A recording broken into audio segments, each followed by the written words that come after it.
Salut à toi, j'espère que tu vas bien. Aujourd'hui, je te retrouve pour te partager mon bilan de la semaine 44. Une semaine qui a été à la fois intense, diversifiée et remplie de défis. Avant de commencer, je tiens à te dire que j'enregistre cet audio malgré quelques soucis de santé, une voix un peu affaiblie.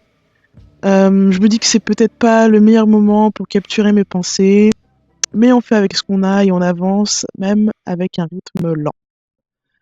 Alors ce jeudi a été marquant pour moi. J'ai fait quelque chose qui, jusqu'ici, me semblait difficilement envisageable.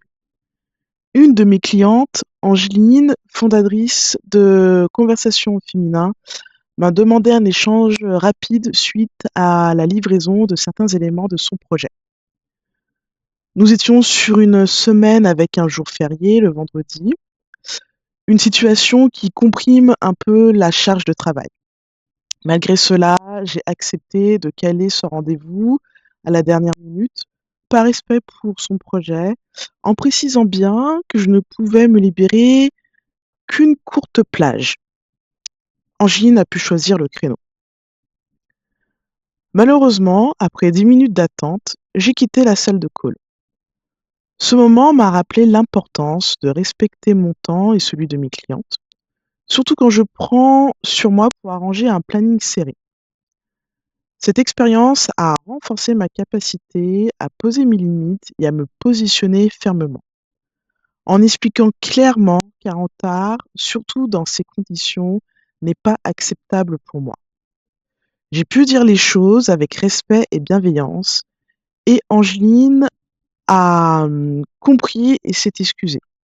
Nous avons pu reprogrammer un rendez-vous la semaine suivante qui s'est très bien passé. Et cette fermeté, cette capacité à poser un cadre, à, à mettre de l'ordre, à tenir le lead dans un projet, je la vois en grande partie à mon travail introspectif avec le design humain et à la formation que j'ai suivie en tant que projecteur avec Hélène, la formation projecteur entrepreneur. Désormais, je n'hésite plus à dire non, à arrêter les petites incivilités et à rappeler l'importance de respecter le cadre de travail que je propose. Cette semaine a aussi été rythmée par la présence donc de jours fériés. En France, 2 jours, fériés se sont glissés, dans ces 2 dernières semaines, ce qui a bouleversé un peu mon équilibre. On a beau être reconnaissant d'avoir ces pauses, cela ajoute une charge sur les jours restants. Et pour ma part, je me sens souvent plus lente en cette période d'année. Je te l'ai expliqué, hein, dans différents journalismes audio. L'entrée dans l'automne, c'est quelque chose qui me freine et c'est une période où je suis beaucoup plus slow et j'apprends à l'accepter d'année en année. Donc j'ai conscience de mes limites et j'essaie de préserver mes ressources sans me brûler. Et là, pour être honnête, ces jours fériés m'ont un peu mise à mal dans mon énergie et j'espère reprendre bientôt un peu plus du poil de la bête. Et en parlant de charge émotionnelle, j'ai aussi pu expérimenter un exercice intéressant de gestion dans ma bulle personnelle. Mon beau-père était de passage à la maison pour quelques jours, car il a profité de ces jours fériés, pour pouvoir, partir dans le sud et nous faire un petit coucou. Et bien que j'apprécie mon beau-père et j'apprécie également sa discrétion, j'ai redécouvert à quel point j'ai besoin de moments de solitude pour recharger mes batteries, surtout quand des personnes extérieures viennent dans mon espace personnel.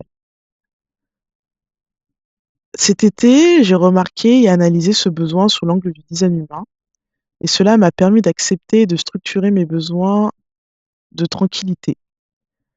Mon conjoint est générateur, je soupçonne que mon beau-père soit également générateur. Ma fille est manifesteur et moi je suis donc projecteur et toutes les 2 nous sommes des profils non énergétiques. Après ma fille, bah, étant une enfant, bah, elle gère, son énergie comme elle le sent, comme elle le souhaite. Elle a pas tous ces, tous ces codes sociétaux où on se réprime, on garde nos envies ou nos besoins. Elle fait sa vie et puis c'est très bien comme une enfant, quoi. Et du coup, avec ces moments d'analyse, de test sous l'angle design humain, euh, cette fois-ci, j'ai pu, sans culpabiliser, m'octroyer des moments pour moi. J'ai fait 2 siestes sans avoir à me justifier. Et j'ai pris le temps de m'adonner à une activité créative, la broderie, pendant que mon conjoint et mon beau-père s'occupaient chacun de leur côté ou ensemble dans leur activité favorite, c'est-à-dire faire des mots fléchés. Donc voilà, pour la première fois, j'ai pu vraiment être moi et faire les choses comme je le ressentais sans trop me retenir sur ces codes sociétaux. Et j'ai observé, sans frustration, comment mon conjoint et mon beau-père parviennent à profiter de l'instant présent. J'ai essayé aussi de déléguer la gestion du quotidien et j'ai fait un petit test de me libérer avec les injonctions de devoir constamment tout organiser. Et quand notre enfant appelait, par exemple, pour habiller une poupée, pour jouer avec elle, ou toute autre activité, qu'il n'était pas nécessaire que ce soit uniquement maman qui vienne, et ben je répondais avec bienveillance mais fermeté que ce n'était pas uniquement le travail de maman. Et cela m'a fait du bien de me détacher, même si je l'avoue, une part de moi ressentait une petite dose d'amertume.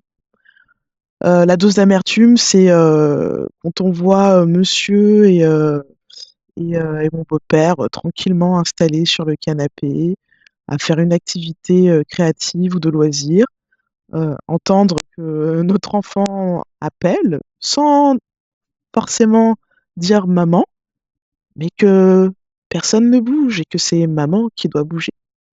Donc dans ces moments-là, j'ai ressenti une petite amertume, mais comme dit, j'ai expérimenté, j'ai expliqué à mon enfant que maman n'était pas la seule, dit à voix haute pour que papa puisse entendre et comprendre que il faut qu'il se sente concerné quand l'enfant appelle. Pas forcément mon beau-père parce que lui il est là en visite et puis il profite de sa petite fille, mais il n'a pas nécessairement besoin de s'en occuper. C'est dans notre rôle de parents, mais après s'il se sent investi par une tâche ou par, par une occupation, c'est avec grand plaisir qu'on a accueilli ces moments de repos avec mon conjoint. Et il l'a fait et il en a fait énormément de moments comme ça et c'était très reposant et comment dire, super mignon et attachant de voir les liens qui se tissent d'année en année entre notre fille et son papy. Et pour finir, je vais te partager une nouvelle expérience sociale. J'ai été invitée par une personne que je ne connaissais pas à rejoindre un groupe d'entraide féminin sur WhatsApp. Au départ, j'étais grandement sceptique, d'autant plus que l'invitation est arrivée très tard dans la soirée et ça m'a paru super étrange. J'ai laissé passer l'invitation, puis après j'ai été un peu curieuse, j'ai demandé à cette personne qui elle était, pas répondu. J'ai laissé passer quelques jours et puis ensuite j'ai cliqué sur le lien d'invitation et je me suis rendu compte qu'une cliente, Amélie, faisait partie de ce groupe d'entraide féminin sur WhatsApp. Je suis quelqu'un de très curieuse, j'ai cliqué sur rejoindre le groupe pour explorer. Alors l'organisation était tellement floue, c'était quand même quelque chose d'assez lunaire, mais je sentais qu'il y avait du potentiel pour connecter, du potentiel pour me rendre visible et du potentiel pour voilà, tout simplement rencontrer des personnes. Et je te raconterai l'évolution de cette aventure dans le prochain épisode. Je fais du petit suspense. Donc voilà. Ça, c'était ma semaine 44, riche en apprentissage, en prise de conscience et en petits défis personnels. Merci d'avoir pris le temps de m'écouter. J'espère que mes expériences te seront inspirantes, que ce soit pour poser tes propres limites, pour t'octroyer du temps, rien qu'à toi, ou encore pour explorer de nouvelles opportunités. Je te dis à la semaine prochaine pour de nouvelles réflexions et de nouveaux partages.